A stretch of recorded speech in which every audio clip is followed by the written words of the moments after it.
Greetings and welcome to another Pokemon video. So, I love Halloween, which is why I like to post a Halloween themed video when the occasion presents itself. Last year was the first year in which I posted a Pokemon Halloween video since my channel was not focused on Pokemon in previous years. The video I posted last year was a facts video about Gengar, which is one of the most iconic Ghost-type Pokemon, and one of my favorite Ghost-type Pokemon as well. I will leave a link to that video in the description below and at the end of this video, so that you can check it out if you haven't already. Now this year I did not think that I would be able to make a Halloween video since I did not know if I was going to be able to upload videos by the time Halloween came around. And even after I recovered my channel, I did not know if I was going to have the time to work on a Halloween video with all of the episode reviews that I had to make. But thankfully I did find the time to make a Halloween video this year, but you of course know that already because you are watching this video after all. You know what you clicked on. So, in this video I want to talk about another one of my favorite Ghost-type Pokemon, Dragapult. So just like last year, this will be a facts video on one of the Ghost-type Pokemon that I love the most. Now, I did want to make a more complex video, something more interesting, but since I don't have much time to work on the video, I decided to do something that I could do fast, even if it's perhaps not the most creative video idea ever. I'd rather have a video to upload on Halloween than have no video at all, and it's better than having a video, but uploading it after Halloween. So again, in this video I want to talk about Dragapult. Here are 5 facts about Dragapult that you may or may not know. Let's get to it.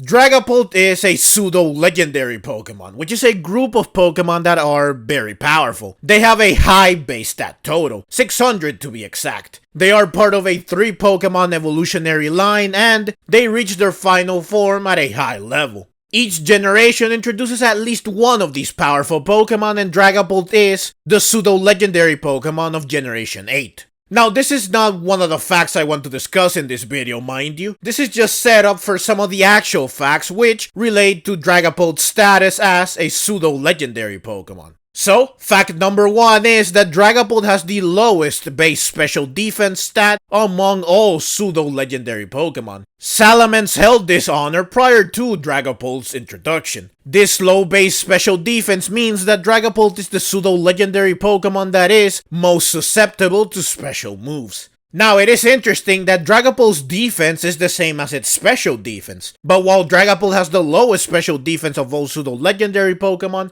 it does not have the lowest defense since Goodra has this honor. Goodra has an even lower base defense stat than Dragapult. This is a counter to Goodra's immense base special defense. Since we are on the topic of base stats, this next fact is also about Dragapult's stats. Pseudo-legendary Pokemon tend to have one stat that is noticeably higher than the rest of their stats. This tends to be the stat that defines the pseudo-legendary Pokemon in question. The stat that determines their role in battle or one of their potential roles. In Dragapult's case, this stat is speed. Dragapult's speed is very high. Dragapult is in fact the fastest pseudo-legendary Pokemon and by quite some margin. Garchomp is the second fastest pseudo-legendary Pokemon, and even Garchomp has 40 less speed than Dragapult. This next fact continues to compare Dragapult to its pseudo-legendary peers. Dragapult is both the tallest and the lightest pseudo-legendary Pokemon.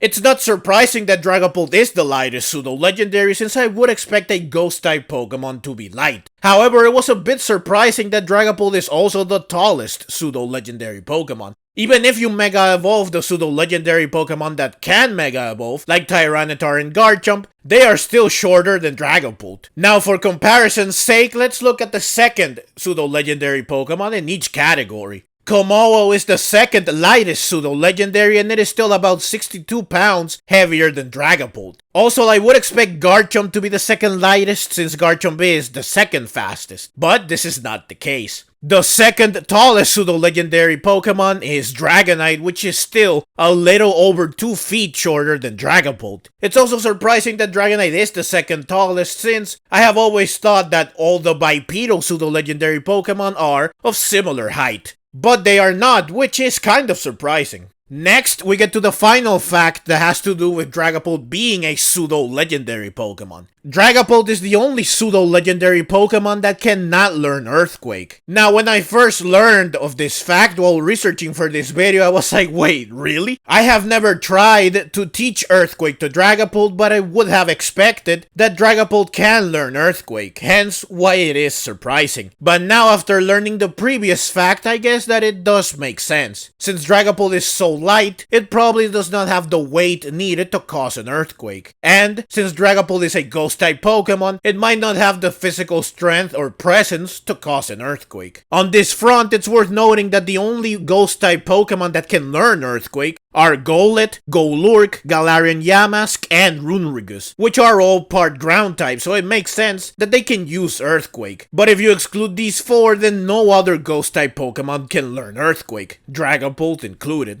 The fifth and final fact has to do with the Pokemon of the Year poll that was conducted by the Pokemon Company in 2020. In this poll, fans could vote for their favorite Pokemon from each generation. A list was also compiled of the most popular overall Pokemon using the votes from each category. Dragapult was voted the most popular Pokemon from Generation 8 with 57,973 votes, which is both surprising and unsurprising. It's surprising because there are a lot of cool and amazing Pokemon in Generation 8, like Corviknight who ranked 3rd, Toxtricity who ranked 2nd, Zacian who ranked 7th, and Cinderace who ranked 6th. So it is impressive and surprising that Dragapult was able to beat such fierce competition. On the other hand though, it's not surprising because Dragapult is such a great Pokemon, and it's definitely one of my favorites from Generation 8. There's a reason why I decided to make a video on just Dragapult. Now the results of this poll are very interesting and I could make an entire video just talking about my thoughts on these results. I do want to point out though some of the things that surprised me or that I thought were interesting that have to do with ghost-type Pokemon, just to add more Halloween flavor to this video.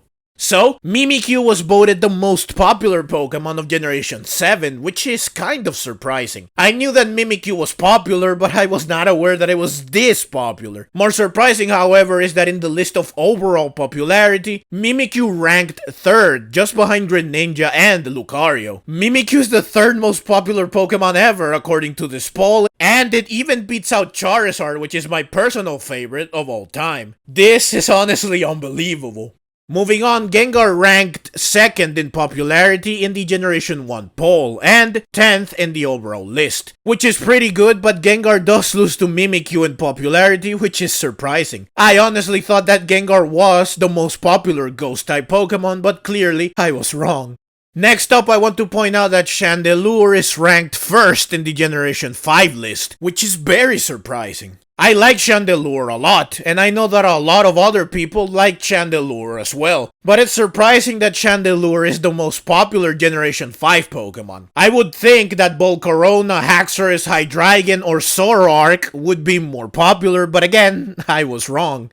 Next up, I want to bring up Aegislash, who is another one of my favorite Ghost-type Pokemon, and one that I considered doing a video on instead of Dragapult. Aegislash is ranked 3rd in the list of Generation 6 Pokemon, which is pretty good and it is understandable. Finally, I want to mention that out of 8 generations, 3 of them have a Ghost-type Pokemon as number 1. And 5 of them have a Ghost-type Pokemon in the top 3. In fact, Generation 7 has 2 Ghost-type Pokemon in the top 3. And in the overall list, there are 2 Ghost-type Pokemon in the top 10. So, Ghost-type Pokemon are definitely very popular. But that's everything I have for you in this video. Again, this is a special video that I made to celebrate Halloween, which is a holiday that I love and one that I always like to celebrate in one way or another. Last year, I made a facts video on Gengar, and this year, I made one on Dragapult. Maybe next year, I will make one on Aegislash. Now, like I said in my facts video on Gengar last year, I had a lot of fun making this video because it's always nice to learn new things, and it's fun to compile these findings in a video which I can can then share with other people. I would love to make more videos like this whenever I have the time in between episode reviews, preview discussions, and other Pokemon Journeys videos. The only reason why I have not made any more videos like this is that the Gengar Facts video did not do that well. Even now, a year later, it still does not even have 1,000 views, which is a bit disheartening. I do know that some of you did watch and enjoy that video, but I wanted it to do a lot better so that I can justify working on Pokemon Fact videos instead of working on Pokemon Journeys videos, which I know will perform much better. And this would only happen occasionally. It's not like I will stop making Pokemon Journeys videos, but Pokemon Fact videos would be a nice addition to the channel. But that's the video. I hope that you enjoyed it. I hope that you learned something new, and thank you very much for watching. Let's meet again in the next video, and happy Halloween!